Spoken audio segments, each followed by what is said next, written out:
بسم الله الرحمن الرحيم وصلى الله على أشرف المرسلين سيدنا محمد وآله وصحبه وسلم. سبحانك اللهم لا علم لنا إلا ما علمتنا إنك أنت العليم الحكيم. اللهم يا معلم إبراهيم علمنا، ويا مفهم سليمان فهمنا، ويا معطي الحكمة لداود أعطنا الحكمة وفصل الخطاب. رب اشرح لنا صدورنا ويسر لنا أمورنا واحلل عقد من ألسنتنا تفقه أقوالنا. وبعد السلام عليكم ورحمة الله وبركاته. Nous rendons grâce à Allah subhanahu wa ta'ala, le tout-puissant, le tout miséricordieux, le très miséricordieux, qui, dans sa miséricorde immense, il nous a permis de se réunir dans le cadre de l'apprentissage de notre religion. C'est un bienfait de sa part qu'Allah subhanahu wa ta'ala accepte cet apprentissage ainsi que les efforts consentis, que ces efforts soient payés par le paradis Al-Firdaus.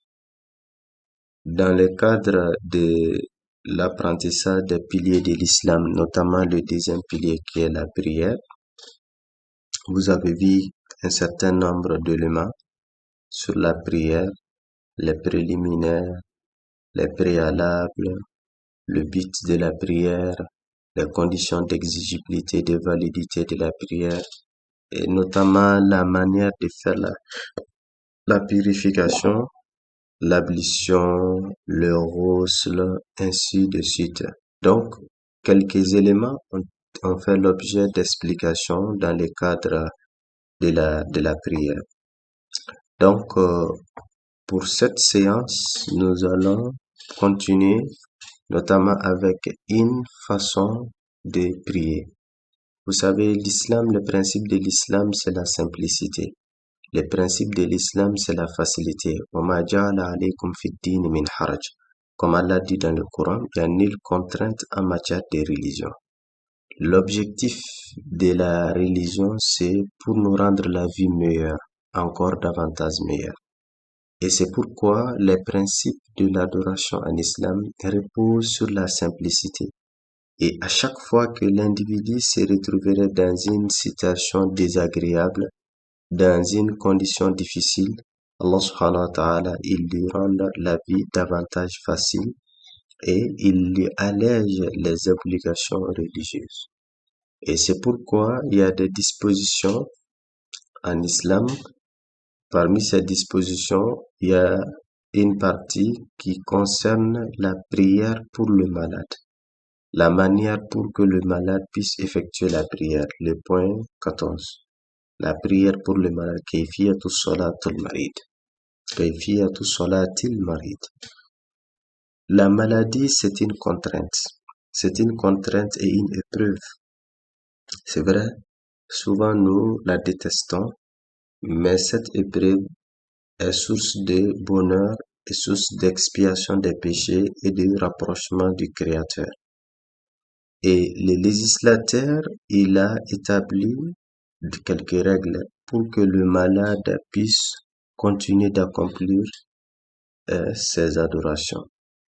Dans un premier temps, il est important que chacun doit comprendre ses principes et ses dispositions afin que les jours où il se retrouverait dans la situation et sache quoi faire. Mais en plus, tout le monde doit l'apprendre et l'étudier pour que un jour assister, accompagner ses proches malades dans le cadre de l'accomplissement de leurs adorations. Si le malade ne peut pas tenir debout, vous avez vu que le fait de se tenir debout est une condition, est un acte obligatoire de la prière. C'est tenir debout quand on est en mesure de le faire. Un malade qui ne peut pas se tenir debout, les législateurs les autorisent de s'asseoir pour prier. S'il ne peut pas s'asseoir pour prier, maintenant il lui est permis de se coucher, de s'étaler, soit sur le dos, soit sur ses côtés, selon sa capacité. Mais à chaque fois que le malade il a la capacité de faire un niveau, il ne sera plus autorisé de négliger ce niveau. Par exemple, un malade qui est en mesure de se tenir debout ne doit pas prier assis, surtout les prières obligatoires. Mais s'il s'agissait des prières surrogatoires, il y a nul grief. Mais pour les prières obligatoires, il doit se tenir debout. S'il peut se tenir debout, mais il ne peut pas faire la prosternation, au moment de la prosternation, il s'assied.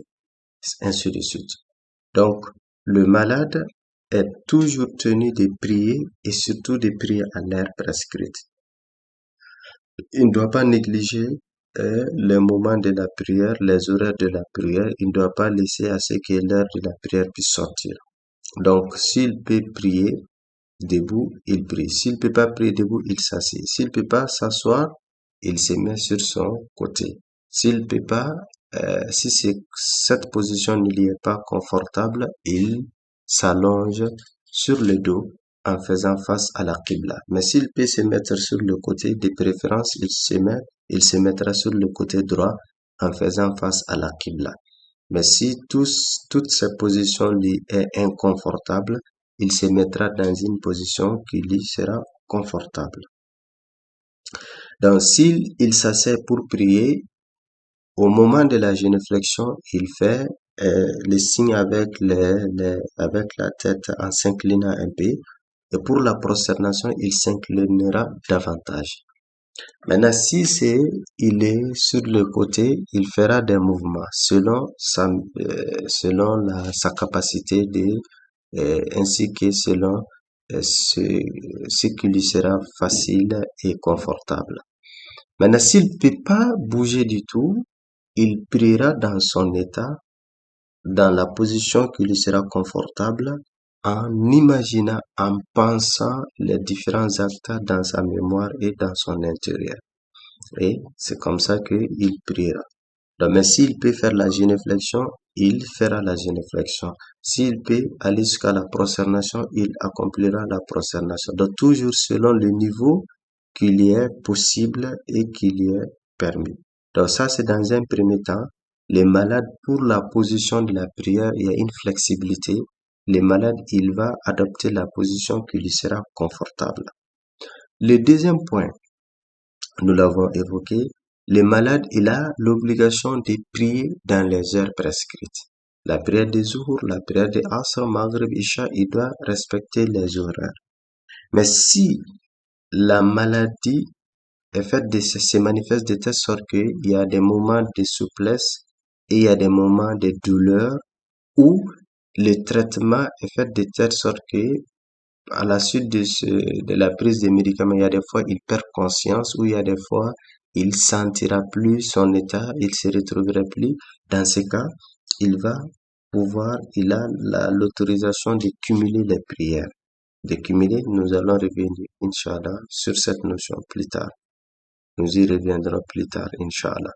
Donc, le malade, il peut cumuler les prières, c'est-à-dire, il va rassembler, il va regrouper les prières, notamment la prière des Zuhur et la prière des Asr, la prière des Maghrib et la prière d'Isha. La prière des Tisbar et Taksan peut être regroupée.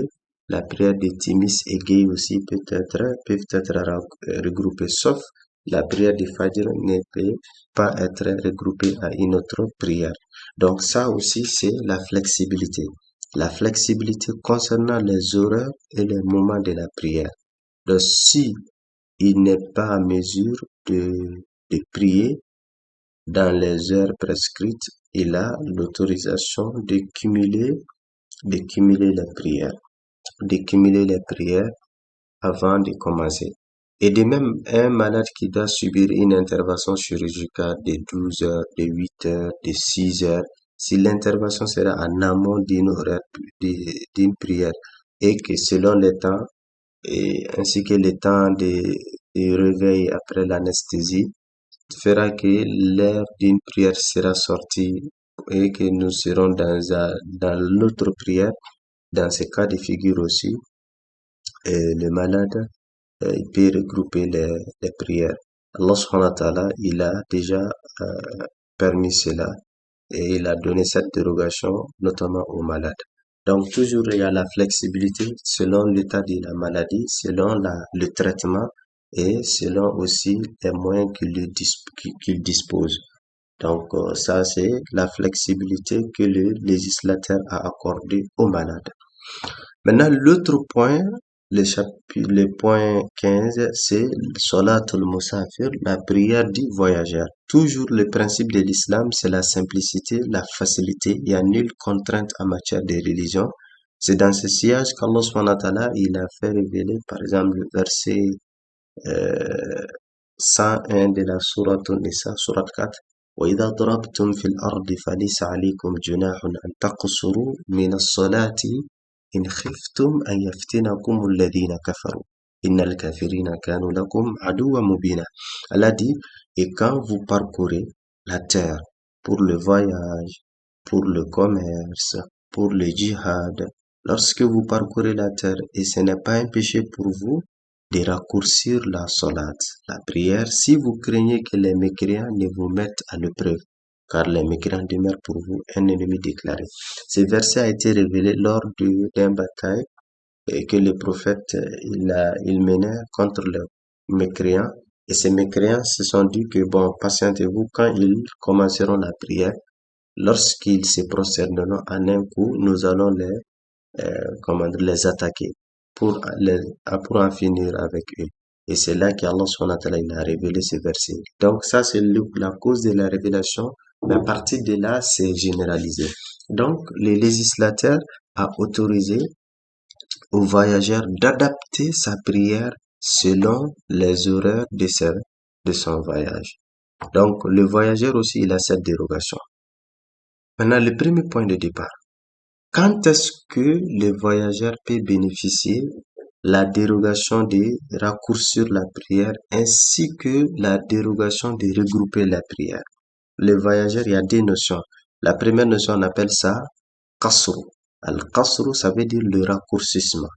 La deuxième notion, c'est jam'u. Jam'u veut dire le cumul, le regroupement. Le voyageur, il peut raccourcir tout comme il peut regrouper les prières, mais il y a des conditions. Alors, pour la condition, tout trajet que le voyageur entreprendra, qui serait considéré dans la localité, dans leur milieu comme étant le voyage, il bénéficie de la dérogation. Maintenant, en ce qui concerne la distance en termes de kilomètres, il n'y a pas une unanimité entre les savants. Il y a une divergence entre les savants. D'après l'école malikite retient que lorsque le trajet, la distance atteint 80 kg, 80 à 85 kg environ, le voyageur, il peut faire le raccourcissement des prières et le cumul des prières. Mais il y a d'autres savants qui donnent une distance moins que 85, comme d'autres vont aller au-delà. Donc, mais ça c'est du point de vue de l'école malikite, environ presque la distance de 85. Mais si nous essayons de faire la synthèse des avis des savants, des jurisconsultes par rapport à cette question, nous retenons que tout trajet que le voyageur, que l'individu parcourira et que ce trajet est considéré dans la localité, en tout cas dans la tradition commune que comme un voyage, dans ce cas de figure, il peut faire le raccourcissement des prières, tout comme il peut faire le regroupement des prières. Quand on dit raccourcissement, c'est-à-dire les prières vont être accomplies à leur état original. Comme le hadith le dit, l'hadith de la mère de croyante Aïcha, elle dit, lorsque les prières sont prescrites, c'était 2, 2, 2, 2. C'est après que certaines prières ont évolué en 4 ans. La prière des Zuhur, la prière de Asr, la prière d'Isha. Donc, pendant le voyage, la prière va reprendre l'état original, c'est-à-dire 2, 2. La prière des 4 rakats seront réduites en 2 rakats. La prière des Zuhur, la prière de Asr, la prière de Isha vont être réduites en 2, 2, 2. Mais la prière de Maghrib restera toujours 3, ainsi que celle de Fajr restera toujours 2. Donc ça, c'est deux notions que le voyageur peut bénéficier. Le législateur les a donné la dérogation. Donc dès que tu dois voyager, si c'est un voyage, tu peux raccourcir. Maintenant, si c'est un voyage, tu peux regrouper les prières. Donc, pour le raccourcissement, on a dit c'est les prières des 4-4 qui vont être réduites en 2-2. Et le cumul ou le regroupement des prières, il y a certaines prières qui peuvent être regroupées. Les prières qui peuvent être regroupées, c'est surtout la prière des Zuhur et la prière des Asra. La prière des Tisbar et Takusan. Ces deux prières sont appelées aussi Zuhrain, les deux prières des Zuhur. Ensuite, la prière des Maghrib et celle d'Isha, Timis et Gay peuvent être regroupées. On appelle ça Isha'ain, les deux Isha. Cette prière aussi est appelée les deux Isha, la prière des Zuhur ainsi que la prière la prière des Maghrib et la prière d'Isha sont appelées les deux Isha, Isha'ain, peuvent être regroupées. Donc, dès que le voyageur quitte chez lui, il a l'autorisation de regrouper, de raccourcir. Mais l'école malikite est un peu, a quelques exigences concernant le regroupement de la prière. L'école malikite dit que si le temps du voyage dépasse au-delà de 72 heures, lorsque vous dépassez 72 heures, 3 nuits, 3 jours, vous ne pouvez plus bénéficier de la dérogation. En ce moment, on ne va plus vous considérer comme un voyageur. Donc ça, c'est l'effort des savants de cette école. Mais il n'y a aucune preuve qui soutienne cet avis. C'est-à-dire, il n'y a aucune preuve qui interdit à un voyageur de continuer de regrouper les prières ou de raccourcir. Il y a des hadiths authentiques qui ont dit que le prophète, il a effectué souvent des voyages de 1 mois. Durant le 1 mois, il continuait de raccourcir et de cumuler des prières.